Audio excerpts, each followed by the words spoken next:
नमस्कार. महाराष्ट्रातील तमाम माता भगिनींचं लाडकी बहीण योजनेच्या नवीन व्हिडिओमध्ये स्वागत आहे. बघा, लाडकी बहीण योजनेमध्ये आपण अतिशय महत्त्वाची माहिती पाहणार आहोत. बघा, मोठी खुशखबर या ठिकाणी आलेली आहे. अप्रूव्ड आणि पेंडिंग अर्जांच्या संदर्भाची माहिती आपण या व्हिडिओच्या माध्यमातून पाहणार आहोत. त्यासोबतच शनिवारी पात्र अपात्र यादीच्या संदर्भाची जी काही माहिती आहे ती देखील आपण पाहणार आहोत. मंत्री महोदय अदिती तटकरे यांनी संपूर्ण जी काही माहिती ती दिलेली आहे. तर संपूर्ण माहिती सविस्तररित्या या ठिकाणी पाहणार आहोत. सर्व माता भगिनींनी लगेचच व्हिडिओला लाईक करून टाका आणि चॅनलला पण सबस्क्राईब करून घ्या. लाडकी बहीण योजनेच्या संपूर्ण बारीक अपडेट्ससाठी लवकरात लवकर सर्वांनी चॅनलला सबस्क्राईब करून घ्या आणि या व्हिडिओला पण लाईक करून टाका.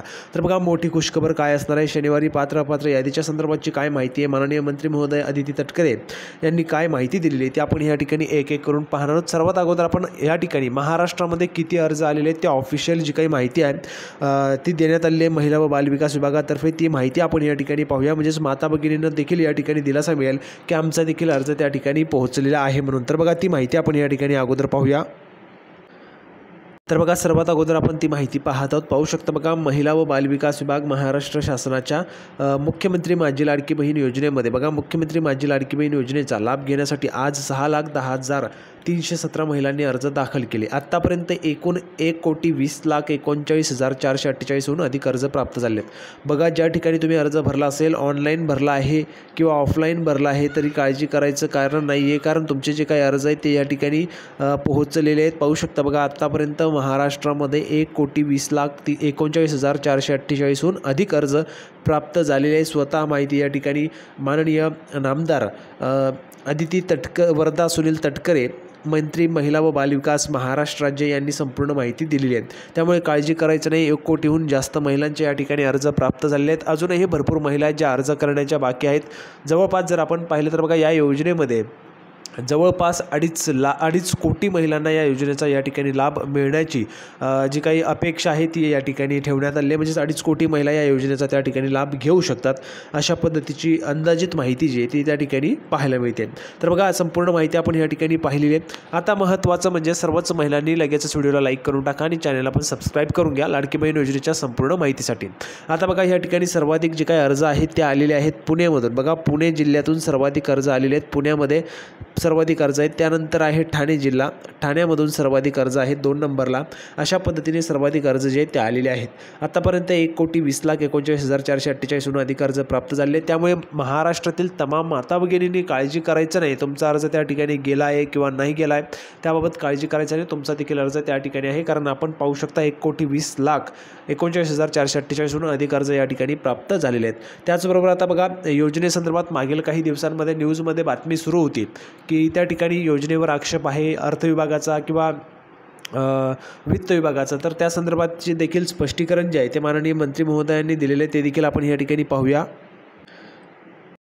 तर बघा, काय स्पष्टीकरण दिलेलं आहे. अदिती तटकरे यांनी काय स्पष्टीकरण दिलं आहे. अदिती तटकरे यांनी एक्स म्हणजेच अगोदरचं ट्विटर या समाज माध्यमाच्या मदतीने लाडकी बहीण योजनेबाबत भाष्य केले. विभागाची मंत्री म्हणून जबाबदारीने सर्व प्रसार माध्यमांना सांगू इच्छित आहे की असे कोणतेही आक्षेप उपमुख्यमंत्री व अर्थमंत्री अजितदादा पवार आणि अर्थ विभागाने योजना जाहीर केल्यानंतर घेतलेल्या नाहीत. महिला सक्षमीकरणाचा दृष्टिकोन डोळ्यासमोर ठेवून मुख्यमंत्री एकनाथ शिंदे, उपमुख्यमंत्री देवेंद्र फडणवीस आणि उपमुख्यमंत्री अजित पवार यांनी सर्व प्रक्रिया पूर्ण करून आणि योजना राबवण्यासाठी लागणाऱ्या निधीची पूर्तता करून ही योजना सुरू केली आहे, असे अदिती तटकरे यांनी स्पष्ट केलेले. पाहू शकता बघा, त्यांनी ट्विट देखील केलेले आहे. ऑफिशियल अकाउंट आहे त्यांचं, पाहू शकता व्हेरीफाय बॅज आहे आणि त्यावरनं त्यांनी संपूर्ण माहिती दिलेली आहे. त्यामुळे काळजी करायचं नाही. सर्व महिलांनी बघा घेतलेला वसा पूर्णत्वास नेणार. तसेच माध्यमांच्या तथ्यहीन बातम्यांमुळे योजनेबाबत राज्यातील महिला भगिनींमध्ये संभ्रम निर्माण होऊ शकतो. महाराष्ट्रातील तमाम ज्या काही माता भगिनी आहेत त्यांच्यामध्ये संभ्रम निर्माण होऊ शकतो. त्यासाठी या ठिकाणी स्वतः ज्या मंत्री महोदय त्यांनी या ठिकाणी स्पष्टीकरण दिले आहे. योजनेबाबत आपणास माहिती हवी असल्यास विभागाची मंत्री म्हणून मी सदैव तत्पर आहे. आदरणीय मुख्यमंत्री एकनाथ शिंदे, उपमुख्यमंत्री देवेंद्र फडणवीस आणि उपमुख्यमंत्री अजित पवार यांच्या सक्षम नेतृत्वाखाली असलेले राज्य सरकार ही योजना यशस्वी करून सर्व लाभार्थी महिला भगिनींना योजनेचा लाभ मिळवून देत महिला सक्षमीकरणासाठी घेतलेला वसा पूर्णत्वास नेणार, असा निर्धारही त्यांनी व्यक्त केलेला आहे. तर बघा, अर्थ विभागाचे या ठिकाणी वेगवेगळे आक्षेप आपल्याला पाहायला मिळत होते, त्यावर स्पष्टीकरण त्यांनी दिलेले. त्यामुळे माता भगिनींनी, महाराष्ट्रातील माता भगिनींनी काळजी घ्यायचं नाही. आता बघा, अर्जांच्या पेंडिंग असण्याबाबत, अप्रूव्ह झालेल्याबाबत बघा, या ठिकाणी जर आपण पाहिलं तर बघा, काहीच्या अर्ज जे आहेत ते अप्रूव्ह झालेले आहेत. बघा, तुम्हाला दाखवतो. तर बघा, या ठिकाणी जर आपण बघितलं तर बघा, काही महिलांचे जे काय अर्ज आहेत, माता भगिनींचे अर्ज आहेत, त्या ठिकाणी अप्रूव्ह झाले आहेत. काहींचे पेंडिंगमध्ये आपल्याला पाहायला मिळते, म्हणजे जास्त प्रमाणामध्ये पेंडिंगमध्ये अर्ज आहेत. त्याचबरोबर काल जर आपण पाहिलं, काल मी तुम्हाला व्हिडिओ प्रोव्हाइड केला होता, त्यानंतर बहुतेक महिलांच्या त्या ठिकाणी ॲपबाबत म्हणजे जे काही नारी शक्ती दूत ॲप आहे त्याबाबत तक्रारी होतात. बघा काय होत असतं, महाराष्ट्रातील तमाम माता भगिनी त्या ठिकाणी सर्व जे महाराष्ट्रातील माता भगिनी आहेत त्या ठिकाणी ॲपवर लॉग इन करण्याचा प्रयत्न करत असतात. त्यामुळे एवढं जे काही ट्रॅफिक आहे, एवढं जे काही लोक त्या ठिकाणी ते ॲप चालवत असतात, त्यामुळे खूप मोठे त्या ठिकाणी ट्रॅफिक जे आहे ते जात असतं आणि त्या कारणास्तव ते जे काही ॲप आहे ते व्यवस्थित रनिंग करत नाही. त्या काही ठिकाणी काही महिला भगिनींना त्या ठिकाणी एरर दाखवलं जात असतं, काहींचे अर्ज ओपन होत नाही आहे किंवा काहींना काही वेगळीच माहिती त्या ठिकाणी पाहायला मिळते, चुकीची माहिती पाहायला मिळते. त्यामुळे काळजी करायचं नाही आहे, कारण एकाच वेळेस बहुतेक महिला त्या ठिकाणी प्रयत्न करत असल्यामुळे असा प्रॉब्लेम तुम्हाला येत असतो. आता बघा काही माता भगिनींचे प्रश्न आपण या ठिकाणी पाहूया. अर्जांच्या पेंडिंग किंवा अप्रूव्ह असण्याबाबत बघा आत्ताच दाखवले तुम्हाला, काहींचे अर्ज अप्रूव्ह झाले आहेत, काहींचे पेंडिंगमध्ये आहेत. आता ज्यांचे पेंडिंगमध्ये त्यांनी काळजी करायचं नाही आहे. ज्या महिलांचे अर्ज पेंडिंगमध्ये त्यांनी काळजी करायचं नाही. आज रविवार आहे, उद्यापासून म्हणजे सोमवारपासून ते पुढच्या सोमवारपासून ते शनिवारपर्यंत ज्या महिलांचे अर्ज पात्र होतील त्या महिलांच्या यादीमध्ये नाव येणार आहे. ठीक आहे. आता यादी कधी येईल तर यादी तुमची शनिवारी प्रसिद्ध होणार आहे. बघा यादी जी आहे ती पुढच्या शनिवारी तुमची यादी त्या ठिकाणी लागू शकते किंवा तुम्हाला ती यादी जी आहे तुम्हाला कुठे पाहायला मिळेल तर तुमचा ग्रामपंचायत असेल, जर तुम्ही ग्रामीण भागात राहत असाल तर तुम्हाला ग्रामपंचायतमध्ये किंवा तुमच्या अंगणवाडीमध्ये तुम्हाला ती यादी त्या ठिकाणी पाहायला मिळणार आहे. तुमचे जे काही अर्ज आहे ते तपासण्याचं काम सुरू आहे. एका तालुकास्तरीय समिती जी आहे ती तालुकास्तरीय समिती तात्पुरती यादी तयार करते आणि ती यादी त्या ठिकाणी विधानसभा क्षेत्रनिहाय समितीची तयार केली जाणार आहे. त्या समितीकडे ते अर्ज जाणार आहेत आणि ते अर्ज ती समिती त्या ठिकाणी घेईल. त्यानंतर त्या अर्जांमध्ये अंतिम यादी तयार केली जाईल आणि ती यादी त्या ठिकाणी जिल्हाधिकाऱ्यांना पाठवली जाईल. जिल्हाधिकारी ती यादी एक पोर्टलवर अपलोड करतील. त्याचबरोबर आयुक्त जे आहेत पुण्याचे महिला व बालविकास विभागाचे त्यांना ती यादी पाठवली जाईल आणि त्यासोबतच ती ग्रामपंचायतीला देखील यादी येईल, म्हणजे जेणेकरून सर्वांना जी काही माहिती आहे पात्र महिलांची यादी, मग त्यामध्ये किती महिला पात्र आहेत अपात्र आहेत ती यादी त्या ठिकाणी येईल. शनिवारी त्याचं वाचन होणार आहे. त्यामुळे काळजी करायचं नाही. शनिवारी पात्र अपात्र यादी जी आहे ती त्या ठिकाणी प्राप्त होईल आणि त्यामध्ये तुम्हाला संपूर्ण माहिती कळेल किती महिला प्राप्त झाल्या आहेत, किती महिला अपात्र झालेल्या आहेत. ठीक आहे. आता बघा ह्या ठिकाणी प्रश्न आहे महत्त्वाचा. सर मी फॉर्म अचूक भरण्यात आला पण OTP सेंड होत आहे, पण त्या मोबाईलवर OTP जात नाही आहे. एडिटचा ऑप्शन संपला आहे, काय करायचं? पुन्हा एडिटचा ऑप्शन येईल का? एडिट डिसेबल दाखवत आहे, काही उपाय आहेत का?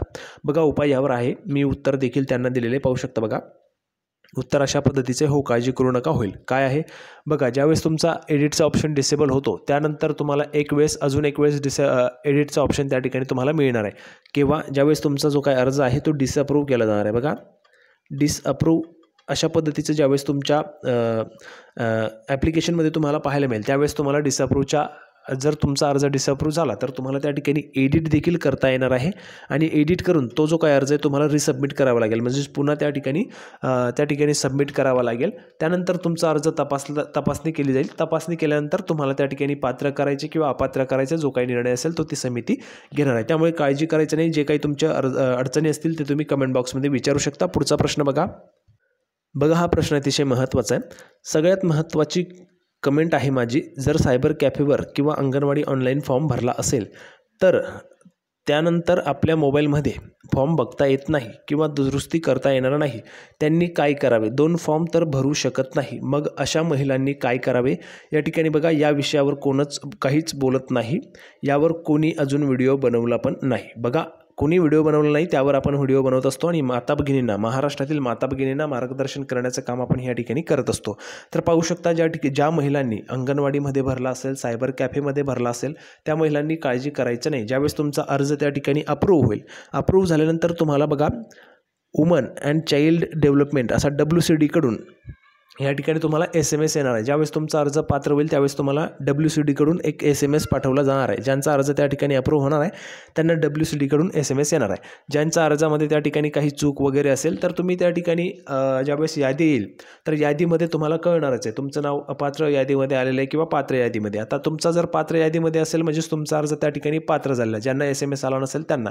आणि ज्यांचा अपात्र यादीमध्ये असेल त्यांनी ज्या ठिकाणी अर्ज भरला असेल त्यांच्याकडे जाऊन तुमचे जे काही डॉक्युमेंट्स असतील त्यांना विचारा की माझा अर्ज अपात्र झाला आहे किंवा माझं नाव अपात्र यादीमध्ये आलेलं आहे, त्यामुळे काय काय डॉक्युमेंट्स आहेत, कुठल्या डॉक्युमेंट्समुळे माझा अर्ज अपात्र करण्यात आलेला आहे, कारण तुम्हाला तुमच्या मोबाईलमध्ये पाहता येणार नाही, त्यामुळे तुम्हाला कळणार नाही कोणत्या कारणास्तव त्या ठिकाणी अपात्र करण्यात आलेलं आहे. त्यामुळे ज्यांच्या मोबाईलमध्ये त्या ठिकाणी त्यांना पाहता येईल ते त्या ठिकाणी दुरुस्त करू शकतील, परंतु ज्यांनी अंगणवाडीमध्ये भरला आहे किंवा सायबर कॅफेमध्ये भरला आहे त्यांना त्या ठिकाणी कळणार नाही. त्यामुळे त्यांनी त्या ठिकाणी जाऊन विचारणा करा कोणतं डॉक्युमेंट्स त्या ठिकाणी अपूर्ण आहे किंवा काय चुकलेलं आहे. ते डॉक्युमेंट्स तुम्ही त्या ठिकाणी देऊ शकता आणि तुमचा अर्ज पुन्हा त्या ठिकाणी रिसबमिट केला जाईल आणि त्यानंतर तो अर्ज त्या ठिकाणी पात्र होऊन जाणार आहे. त्यामुळे माता भगिनींनी, महाराष्ट्रातील तमाम माता भगिनींनी काळजी करायची नाही. लाडकी बहीण योजनेच्या संपूर्ण अपडेटसाठी लवकरात लवकर सर्वांनी चॅनलला सबस्क्राईब करून घ्या. या व्हिडिओला पण लाईक करून टाका. पुढचा एक शेवटचा प्रश्न आपण पाहूया, अतिशय महत्त्वाचा आहे. प्रश्न बघा अशा पद्धतीचा, सर मी ऑनलाईन फॉर्म भरला आहे पण ॲप डाउनलोड आता केला आहे, प्रोफाईल आजच तयार केलं आहे, केलेल्या अर्जावर क्लिक केल्यावर सर्वेक्षण लोड नाही असे दाखवत आहे, तर ते काय आहे हे सांगा. बघा मी तुम्हाला सांगतो, या ठिकाणी ज्यांनी आता अंगणवाडीमध्ये किंवा सायबर कॅफेमध्ये अर्ज भरले आहेत माता भगिनींनी, त्या माता भगिनींनी मोबाईलमध्ये त्यांच्या त्या ठिकाणी ॲप डाउनलोड केलं, नारी शक्ती दूत ॲप. त्यानंतर त्यांनी त्यांचा मोबाईल नंबर टाकून त्या ठिकाणी चेक केलं तर त्यांना अशा पद्धतीचा प्रॉब्लेम त्या ठिकाणी येत असतो, सर्वेक्षण नॉट लोड. त्याचं कारण असं आहे की ज्या प्रोफाईलमधून तुम्ही अर्ज केला आहे त्यावरच तुम्हाला तो अर्ज पाहायला मिळेल. बघा ज्या ठिकाणाहून तुम्ही अर्ज केला असेल, तुमचं कोणी नातेवाईक असेल, सायबर कॅफे असेल, अंगणवाडी सेविका असतील किंवा ज्या ठिकाणाहून तुम्ही अर्ज केलेला आहे त्यांच्याच प्रोफाईलमध्ये तुम्हाला तो अर्ज त्या ठिकाणी पाहायला मिळेल. तुमच्या नंबरने तुम्ही अर्ज भरला असेल परंतु तुमच्या प्रोफाईलवरनं तो अर्ज भरला गेला नाही, त्यामुळे तुम्हाला तुमच्या प्रोफाईलमध्ये तो अर्ज त्या ठिकाणी पाहायला मिळत नाही. तर अपेक्षा आहे संपूर्ण प्रश्न तुमचे क्लिअर केले असतील अशी अपेक्षा करतो. माता भगिनींनी लगेचच या व्हिडिओला लाईक करून टाका, चॅनलला पण सबस्क्राईब करून घ्या. लाडकी बहीण योजनेच्या एक अपडेटसाठी सर्वांनी चॅनलला सबस्क्राईब करून घ्यायचे. आपण लाडकी बहीण योजनेच्या पुढील व्हिडिओमध्ये भेटूया अजून एक अतिशय महत्त्वाचे अपडेट घेऊन. तोपर्यंत धन्यवाद.